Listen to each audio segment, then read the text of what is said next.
Bienvenue dans B.A.B.A. Bancaire, votre nouvelle série d'éducation bancaire et des gestions des finances personnelles. On retrouve des tips après le générique. Allahu Akbar. Tu hi meri Maula, tu hi meri Maula. Allah, tu hi meri Maula, tu hi meri Maula. Allah, tu hi meri Maula, tu hi meri Maula. Allah, tu hi meri Maula, tu hi meri Maula. Subhanallah. Aujourd'hui, la thématique, c'est les comptes épargne de l'État et les comptes épargne de banque. Bon, on dit compte, mais c'est aussi appelé livret d'épargne. Donc, il y a deux types d'épargne. Donc, il y a les épargnes de l'État qui sont les livrets réglementés, c'est-à-dire les livrets où il n'y aura pas de taxes dessus, il n'y aura pas de frais de gestion dessus. Selon le montant que vous allez mettre, il n'y aura pas de... Enfin, le compte n'est pas imposable en fait, voilà. Donc le fisc peut contrôler votre compte, ça, il peut le faire, mais ça n'engendrera pas de frais à la fin de l'année. Frais zéro, du coup, c'est-à-dire que l'argent que vous mettez reste l'argent que vous mettez. Qu'est-ce qu'il y a à dire en plus sur le livret? Ce livret, il est rémunérateur, c'est-à-dire qu'il engendre des intérêts. Comme j'ai dit dans la première émission, compte courant, compte épargne, au niveau des intérêts, par exemple, si on place 10 euros dans l'année, selon les taux, etc., qui rémunèrent, on récupère 12 euros à la fin de l'année. Nous, l'effort qu'on met, c'est mettre 10 euros. Et à la fin de l'année, la banque te rajoutera 2 euros. Voilà, ce qui te fera 12 euros à la fin en épargne supplémentaire. En épargne supplémentaire, et puis comme c'est réglementé par l'État, c'est-à-dire c'est l'État qui gère, qui donne ses directives sur ce type de livret, c'est un compte également qui peut s'ouvrir dans tous les comptes. Enfin, je dis livret depuis mes exemples. Le livret A, c'est le plus populaire, le plus connu en France. C'est un des livrets réglementés, un des livrets de l'État, donc qui mettent leur taux d'intérêt chaque année. Je ne sais plus si c'est en février ou en juillet. Voilà, le pourcentage. Puis ensuite, voilà quoi. Donc, ce qu'il y a à retenir, c'est que les livrets réglementés sont des livrets gérés par l'État, qui peut s'ouvrir du coup dans toutes les banques. C'est les mêmes règles partout. Une fois par an, le ministre de l'économie revoit du coup les taux des intérêts, ou je ne sais pas comment ça s'appelle, enfin voilà, au niveau des intérêts, pour que à la fin de l'année, ça puisse rémunérer une certaine somme selon le montant que vous avez mis et que vous n'avez pas touché. Après, les intérêts, ils se calculent d'une certaine façon. Je ne sais pas si c'est selon les banques, mais en tout cas, je crois que c'est toutes les 2 semaines, toutes les quinzaines. Si vous n'avez pas touché à votre argent, vous n'avez pas fait de virement, ça calcule en fonction des taux, etc. Pour à la fin de l'année, toutes les quinzaines, vous n'avez pas touché votre argent, et ça donne une certaine somme. Voilà, par rapport au montant qu'il y a dans le compte. Et également, sur les livrets réglementés, il y a aussi des plafonds limités. C'est pas illimité, il y a des plafonds. Le livret A, ça bouge d'année en année. J'ai fait mes recherches, j'ai vu que ça bougeait. Je crois à l'ouverture, au tout début, c'était peut-être à 3 000, puis après, c'est monté à 6 000. Je crois qu'aujourd'hui, c'est à 22 000 euros maximum. Voilà. Et après, on ne peut pas ajouter d'argent de notre propre poche, mais s'il y a des intérêts, malgré que vous avez atteint le plafond de 22 000 euros, les intérêts continuent à monter. Genre, ça peut monter jusqu'à, voilà, ça peut aller jusqu'à 22 000, 22 200, 22 300, 22 400, etc., 23 000, il n'y a pas de problème. Mais vous, à partir du moment où vous avez atteint le plafond, vous ne pouvez pas ajouter ne serait-ce que 10 euros dessus. Ça va vous le refuser. Donc voilà, ça c'est la règle des livrets réglementés par l'État. Et après, on a ensuite des comptes épargne, donc c'est aussi appelé des livrets de la banque. Ça, par contre, c'est pas géré par l'État, c'est géré par votre propre banque et c'est destiné aux clients de votre banque. Donc, vous ne pouvez pas ouvrir ce genre de compte partout. Il faut que vous soyez client de la banque en question.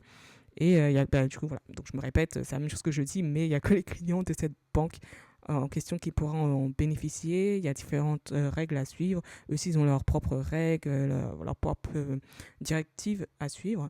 Par exemple, il y a certains livrets de compte épargne gérés par la banque, propre à la banque, qui ne peut s'ouvrir que si, je sais pas, que si vous avez ouvert un livret réglementaire de l'État, par exemple le livret A. Si vous avez ouvert le livret A, et ben après ça, vous pouvez ouvrir votre compte destiné à la banque. Sans le livret A, vous n'êtes pas autorisé, vous ne pouvez pas bénéficier de ce livret réservé aux clients de la banque. Après, il y a ses avantages et ses inconvénients. Ça, il faut se rapprocher de son conseiller selon les banques, qu'est-ce qu'il propose et si ça vous intéresse ou pas. Par contre, les livrets, je ne pourrais pas dire c'est tous, mais en tout cas de ce que je sais, c'est que généralement, ils sont imposables. Par contre, les livrets d'épargne régis ou gérés par votre banque, destinés aux clients de la banque, etc., eux, ils sont imposables. Je pense aussi que c'est selon une limite.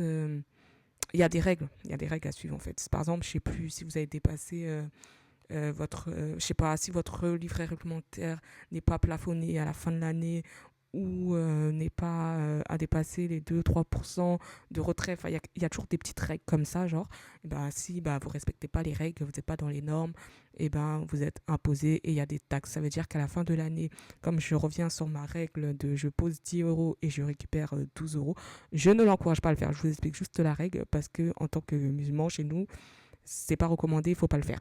Mais je dis ce qu'il en est, comment ça fonctionne. Donc on dépose 10 euros, on récupère 12 euros à la fin de l'année, donc 2 euros d'intérêt et 10 euros de notre propre poche qu'on a déposé. Et on a fait travailler notre argent. Qu'est-ce que je voulais ? Voilà, j'ai perdu le fil. Et donc à la fin, si on n'a pas suivi les petites directives qui sont sur les règles à suivre quand on ouvre le compte destiné aux clients de notre banque et géré par la banque, on est taxé. Voilà. Si tu ne suis pas les règles, tout se passe bien. Mais si tu ne suis pas les règles, tu es taxé. Ça veut dire que, par exemple, le fisc, le centre des finances des impôts, peuvent passer par là. C'est la règle, ils passeront par là, surtout. Et peuvent récupérer, par exemple, dans tes 2 euros, 20 centimes. Voilà. Donc, au lieu d'avoir 2 euros d'intérêt supplémentaire et d'être à 12 euros, tu auras 1,80 €. Voilà. Donc, 1,80 € plus tes 10 euros, ce qui te fera 11,80 € au lieu d'avoir 12 euros. Voilà un peu, je sais pas si c'est clair, mais c'est voilà. Il y a le livret réglementé par la banque, livret réglementé qui est géré du coup par l'État.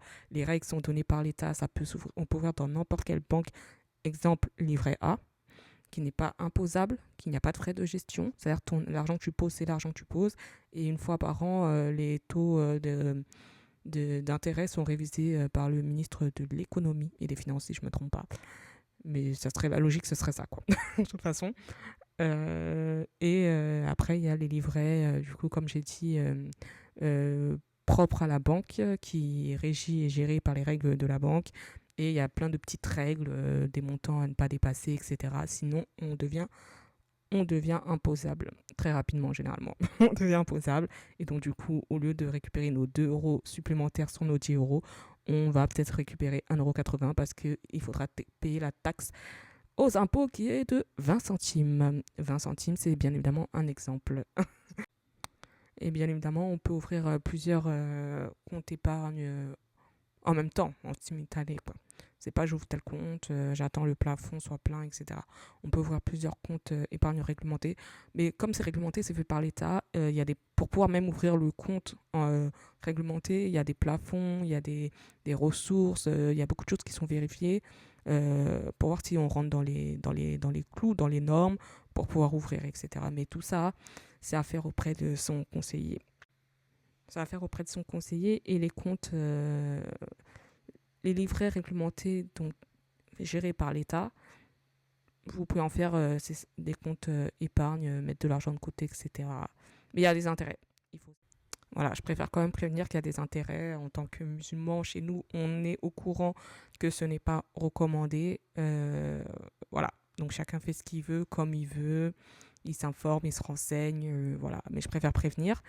Et voilà, et s'il y a des informations que j'ai oublié de dire ou que je n'ai pas dites, parce que je ne suis pas informée peut-être, n'hésitez pas, je vous invite, il n'y a pas de problème, à rajouter des informations en commentaire si vous avez plus d'informations. Voilà, je pense qu'on a fait le tour et on se retrouve au prochain tips. Allahu Akbar.